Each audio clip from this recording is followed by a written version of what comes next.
Gamers, we need to talk. If you haven't seen their posts lately, a lot of Wizards of the Coast artwork is getting seriously criticized. And even tonight, it was confirmed that one of their latest promos was in fact generated with AI. Now, to bring you up to speed, their recent Ravnica set promo was pushed on Friday night.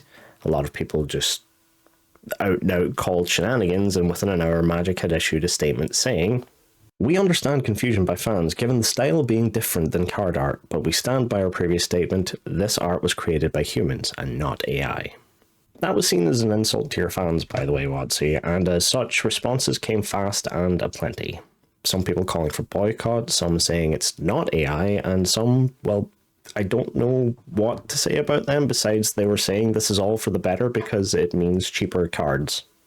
Anyway, they responded tonight to say that it in fact was AI generated. Surprise, surprise. Turns out they vendored out the commission, and that vendor used generative prompts to create the image and have since deleted their original promo post with the offending image.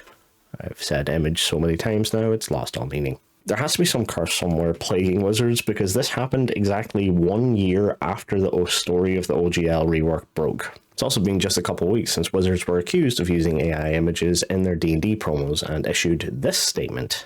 For 50 years, D&D has been built on the innovation, ingenuity, and hard work of talented people who sculpt a beautiful, creative game. That isn't changing. Our internal guidelines remain the same with regards to artificial intelligence tools, i.e., we require artists, writers, and creatives contributing to the D&D TTRPG to refrain from using AI generative tools to create the final D&D products. We work with some of the most talented artists and creatives in the world, and we believe these people are what makes D&D great.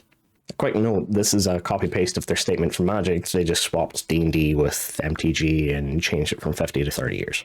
It's grand. I use the whole statement because I want you to understand the official statement from them is, and I hope you caught it, they don't want it used on the final Magic products. So they're okay with people using AI, but they want their finished images to be done by a human. I replied to Friday's post saying that their statements come across as vague and deceptive on this topic. The two communities, Magic the Gathering and D&D, support the real artists in this, and I do mean real artists. Generative AI just plagiarizes from other creators. It can't create anything unique, you can only butcher stuff that's already out there. And you will no doubt have heard this line about generated text, but it's starting to ring more and more true across all AI generated stuff. If you didn't bother to write it, why should I bother to read it? All of this to say that from now until the end of time, or until Wizards change their stance on final images, each piece of their work is going to be scrutinized with a fine-tooth comb, which in the long run isn't a bad thing and not unexpected. One of the main quotes I remember from Kyle Brink when he was speaking to Bob Worldbuilder, post-OGL controversy, he mentioned that one of the scrutinies, or one of the securities in place that something like that could never happen again, is that the community would hold Wizards accountable. And I think that has started to happen. We've seen it last year when GM Ben on Twitter called out Big B in the Glory of the Giants artwork. This book, for their lazy frost giant. And that statement on AI in December only came out because Indestructible, creator in the D&D space, scrutinized their promo materials. That image did turn out to be created by artist Nestor Asandin without the use of AI, but Indestructible has a full video on his apology for this, so check it out on YouTube. With the way things are seemingly going, I don't think that that was a bad take or a witch hunt, especially given the situation we are currently talking about.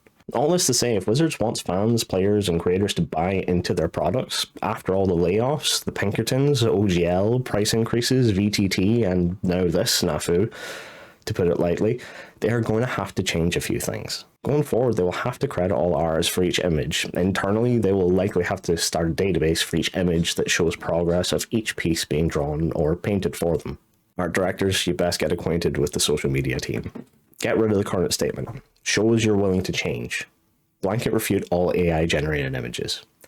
And to be clear on that last one before anybody jumps down my throat, there are such things as ethical tools that use AI in their process. Some blending, brushing, or tools to alter the image are fundamentally different than just slapping on some text into a bot and saying, make an armored elf. So in summary, and this is a long way to say it, Wizards, you're getting a reputation.